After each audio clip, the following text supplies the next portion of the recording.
Welcome back to another video, folks. Today, I want to benchmark my computers. All of them.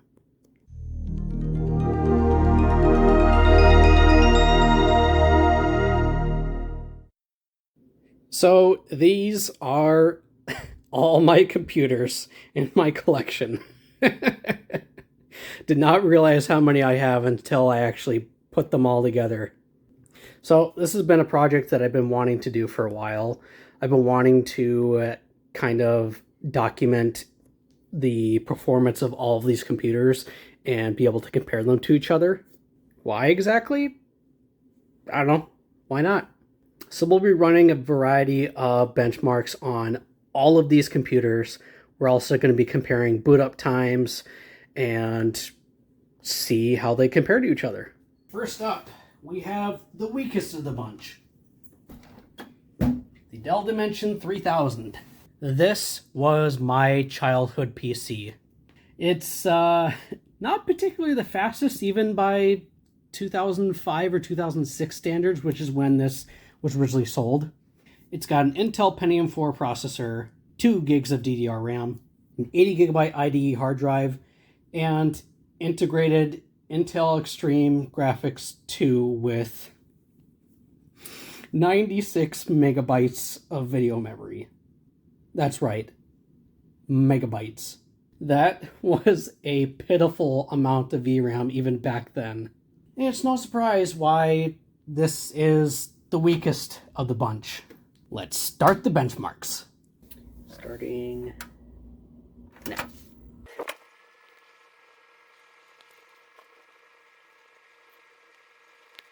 Made it to the desktop at about 41 seconds. So the Dell Dimension 3000 is already not off to a good start. Out of the 4 3D Mark benchmarks, we were only able to run 2 of them. In 3D Mark 2001, we got a score of 5162 at 480p, 3353 at 1024 by 768, and 1852 at 1280 by 1024. In 3D Mark 03, we achieved a much lower score.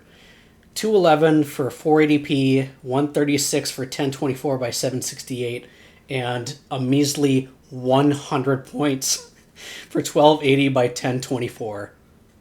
I'm guessing the lower scores has to do with 3D Mark 03 only being partially supported by the hardware, because the hardware really only supports the basic features of DirectX 9, which is probably why 3D Mark 05 and 06 just straight up did not work.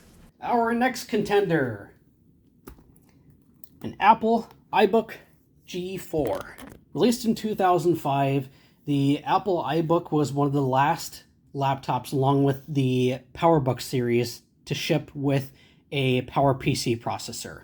Because for some reason, even though they made PowerPC G5, that processor was mainly delegated to the iMac and the Mac Pro. And Apple would switch to Intel processors for most of their PCs shortly after. It has a PowerPC G4 processor clocked at 1.4 gigahertz, 1 gig of DDR memory, 40 gigabyte hard drive, and integrated ATI Radeon graphics with 32 megabytes of VRAM. So it may seem a bit weaker compared to the Dell Dimension on paper, but keep in mind this is PowerPC and it's a little bit different compared to x86. And plus, unlike the Dell Dimension, this thing does have dedicated graphics with that ATI Radeon chip. And go.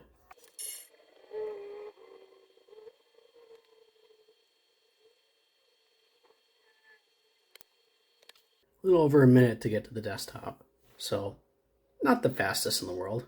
Benchmarking the iBook G4 was a bit tricky because apparently there's not a whole lot of benchmarking software out there for PowerPC. I wonder why.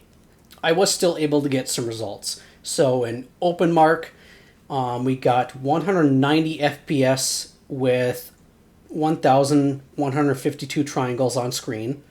And then as we increase the amount of triangles on screen, the frame rate slowly starts to drop. We had over 1 million triangles before this thing started to choke. In the skid marks benchmark, we got a score of 132. And in Open Arena at the default settings, we got an average FPS of 31.5. And this pretty much didn't really change no matter what resolution I was running at, whether it be 480p, 800 by 600, or the max resolution of this laptop, which is 1024 by 768. It was pretty much right at that 30 FPS average. Our next computer is one hell of a laptop. It is the mighty Alienware Area-51 D9T. This mighty gaming laptop really packed a punch back in its day. Releasing in 2006 between $2,000 and $5,000 US, it's got an Intel Pentium 4 hyper-threaded processor, 4 gigs of DDR2 memory, 60 gig IDE hard drive with the space to have an additional hard drive for RAID configurations, 1680 by 1050 resolution screen, 2 optical drives, 4 speakers with a built-in subwoofer, 4 cooling fans, and a Geforce GTX 7800 Go GPU. I did a video restoring this a few years ago, and yeah, it is one of my most prized possessions in my computer collection. I love this thing. It is just so ridiculous. It's big, it's heavy, it's loud, it gets really, really hot. Let's see how it does. 3, 2, 1.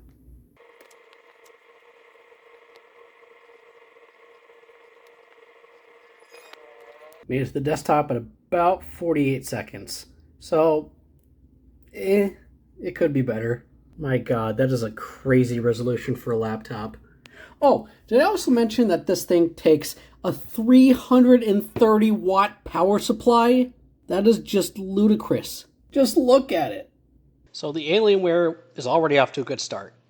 In 3D Mark 01, we got a score of 19,592 at 1024 by 768, 18,787 at 720p, and 11,352 at the native resolution.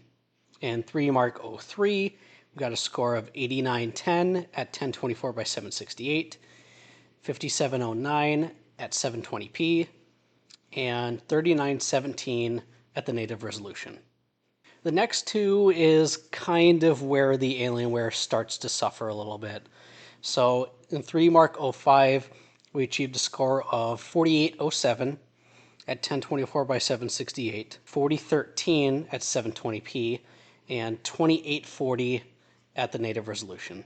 And in 3D Mark 06, we got 3102 at 1024 by 768, 2696 at 720p, and 2032 at the native resolution. I did also try some Unigen benchmarks, but no matter what settings I used, I just could not get them to work properly. Most of the time, it would either load up at a really, really low frame rate and a bunch of graphical glitches, and then crash halfway through the benchmark.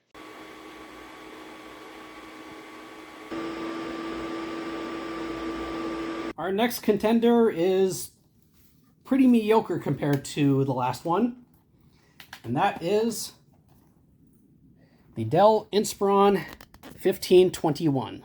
Releasing around 2007 or 2008, the Dell Inspiron 1521 is a laptop running Windows Vista. Nothing really out of the ordinary. It was a pretty modest laptop for the time.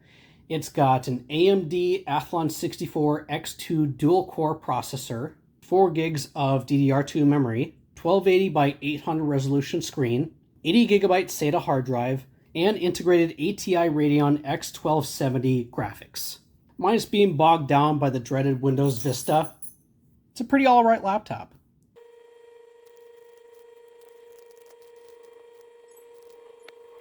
Almost 42 seconds. In 3D Mark 2000, we got 6822 at 480p, 2648 at 1024 by 768, and 2314 at the laptop's native resolution. In 3D Mark 2001, we got 5474 at 480p, 2826 at 1024 by 768, And then, oddly enough, our score was higher at the native resolution, 3760. Not entirely sure why that is. In 3D Mark 03, we got 1783 at 480p, 1601 at 1024 by 768, and 1185 at the native resolution. In 3D Mark 2005, we got 1152 at 480p, 961 at 1024 by 768, and 886 at the native resolution. And finally, in 3D Mark 06, we got 483 at 480p, 381 at 1024 by 768, and 337 at the native resolution. You can definitely see right around 3D Mark 2005 and 2006 is really where it starts to struggle. And I couldn't get 3D Mark Vantage to work because it's DirectX 10 and the hardware actually doesn't support DirectX 10. Next up, we have one of my favorites. My Windows XP gaming PC, also known as the Dell Vostro 220. Releasing in 2009, running either Windows XP or Windows Vista, it was a pretty decent business-oriented desktop. What's nice about this PC is there's absolutely no proprietary BS that Dell was known for at the time, so you can pretty much put any standard micro ATX power supply and motherboard in this thing. It's got an Intel Core 2 Duo, 4 gigs of DDR2 memory, 500 gigabyte hard drive, and a Geforce GTX 460. This is an amazing Windows XP computer because it'll pretty much run every single DirectX 9 game that I throw at it. The Windows XP gaming PC really put on a show. Yeah, this thing pretty much handled every single benchmark that I ran. So in 3D Mark 2001 at 1024 by 768, we had a score of 50,976 points, 48,747 points at 720p, and 38,172 points at 900p. In 3D Mark 2003, we got 45,969 at 1024 by 768, 41,652 at 720p, and 32,407 at 900p. In 3D Mark 2005, we got 19,909 at 1024 by 768, 19,556 at 720p, and 19,138 at 900p. And finally, in 3D Mark 2006, we got 14,703 points at 1024 by 768, 14,470 points at 720p, and 14,172 points at 900p. This thing is a beast when it comes to retro gaming. Our next computer is an HP Pavilion DV6. Releasing in 2012, this would have been a pretty high-end laptop for its time. It's got a 2nd gen Intel Core i7 processor, 8 gigs of DDR3 memory, integrated Beats audio, 750 gig hard drive, and dedicated AMD Radeon graphics, which paired with an Intel processor is not very common to see. Starting boot up time now.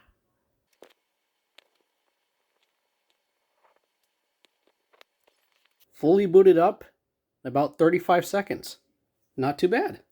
In 3D Mark 01, we got a score of 9309 at 1024 by 768, 8439 at 720p, and 5026 at the native resolution of the laptop. In 3D Mark 03, we achieved actually higher results than 3D Mark 01, oddly enough. We got 17,726 at 1024 by 768, 14,082 at 720p, and 8038 at the native resolution.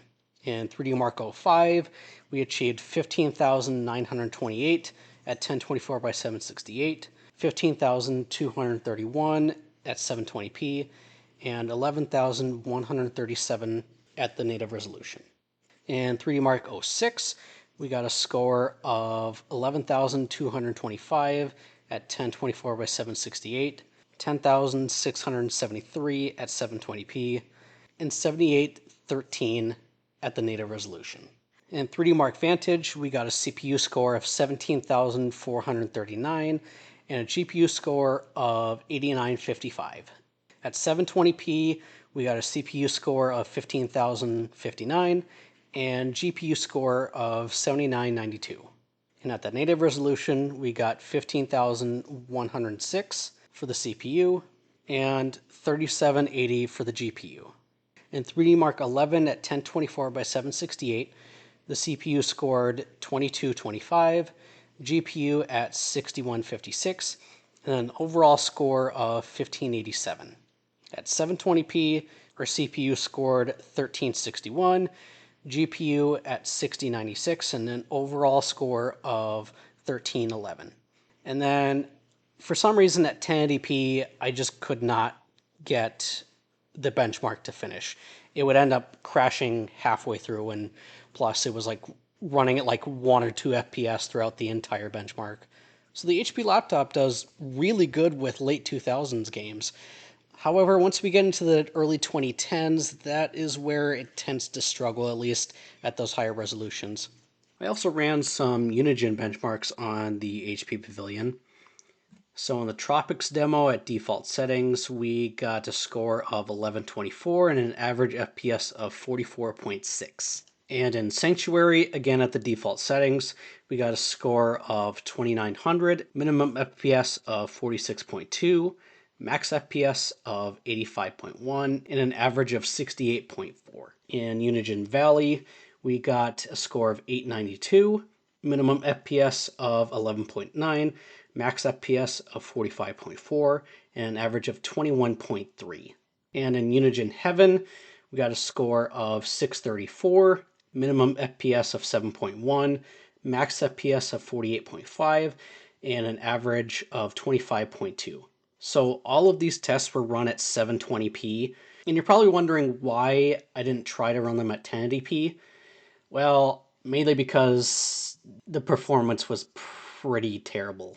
Like in Unigen Valley and Heaven at 1080p, it was just barely over 10 FPS most of the time, so yeah, completely unplayable.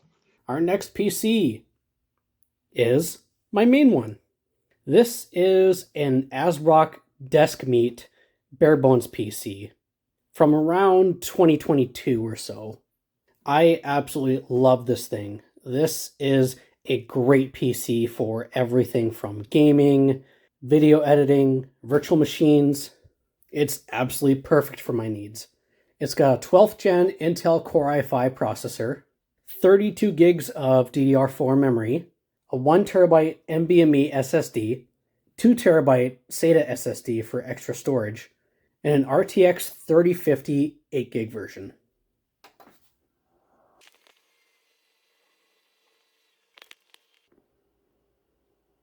With the CPU benchmark, we achieved some pretty good scores with the 12th gen Core i5.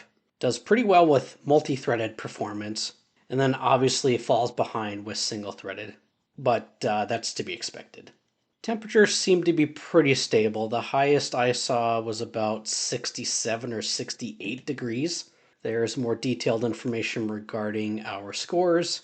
In the AMD FSR test, with it off, we got an average of 19.51 FPS, and then with it on, we got up to 36.14, marking a performance difference of 85.3%. Pretty good. In the DirectX ray tracing feature test, we got an average FPS of 13.88. So even though the RTX 3050 does support ray tracing, it doesn't give the most ideal results. If you lowered some settings as well as applied like upscaling, I'm sure it would do a little bit better. For nVidia DLSS, with the setting off, we got 16.38 frames per second. And with DLSS on, we got 41.42. In Firestrike, we got an overall score of 14,661. In Firestrike Extreme, we got a score of 7,239 points. And in Firestrike Ultra, we got 3,567 points. In the Intel XeSS feature test, with the setting off, we got 15.31 frames per second. Turned on, we got 37.94 frames per second. making a performance difference of over 147.9%. In the mesh shader feature test, with the setting turned off, we got 146.70 frames per second. With the setting on, we increased to 214.86 frames per second, making a performance difference of 46.5%. The night raid test gave us a score of 45,151 points. In Port Royale, we got a score of 3,541 points. In Solar Bay, we got 30,325 points. In the sampler feedback feature test, with the setting off, we got 194.39 frames per second. With it on, we got 215.04 frames per second, marking a performance difference of 10.6%. In the Speedway test, we got a score of 1,491 points. This is definitely one of the weakest results that we've gotten so far, which again has to do with the high graphical settings as well as ray tracing. But I think if we had lower settings, we could get some better results. In Steel Nomad, we got 1,326 points. And Steel Nomad Lite gave us a little better results at 6,293 points. In Wildlife, we got 38,827 points. And in Wildlife Extreme, we got 12,783 points. In Time Spy Extreme, we got a score of 2,969 points. Feature test, Tier 1 with the setting off, we got 399.13 FPS. With the setting on, we got 592.97 FPS, marking a performance gain of 48.6%.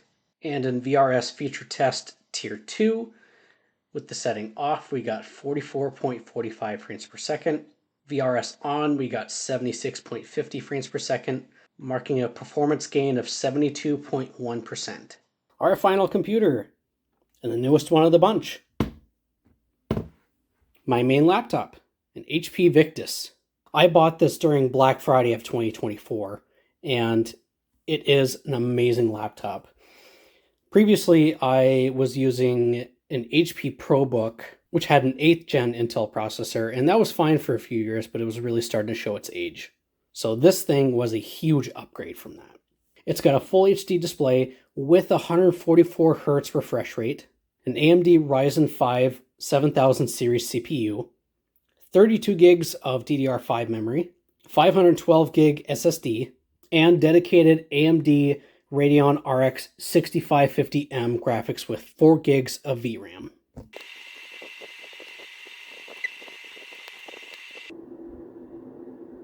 This is actually not too far behind the 12th gen Core i5 in my gaming PC, and really got a chance to stretch its legs with that 6-core Ryzen 5 processor. Pretty good performance with multi-threaded, and then obviously less than subpar performance for single-threaded. And there's more detailed information regarding our scores. An AMD FSR, with the setting off, we got 14.14 frames per second. FSR on gave us 26.11 frames per second, marking a performance difference of 84.7%. The Firestrike benchmark gave us a score of 12,573 points. Firestrike Extreme gave us 6,096 points. And Firestrike Ultra gave us 3,291 points. In the Night Raid benchmark, we got a score of 37,227 points. Port Royale, we got 579 points. So unfortunately, ray tracing is not the strong suit of the graphics chip in this thing. Because, yeah, abysmal performance. It did do better in the Solar Bay test with 18,411 points. Speedway, we got 208 points. Again, not very good performance. Ray tracing and 4K do not mix well with this hardware. In Steel Nomad, we got 775 points. And in Steel Nomad Lite, we got 4,405 points. In Time Spy, we got 4,774 points. And in Time Spy Extreme, we got 2,222 points. In Wildlife, we got 29,028 points. And in Wildlife Extreme, we got 8,418 points.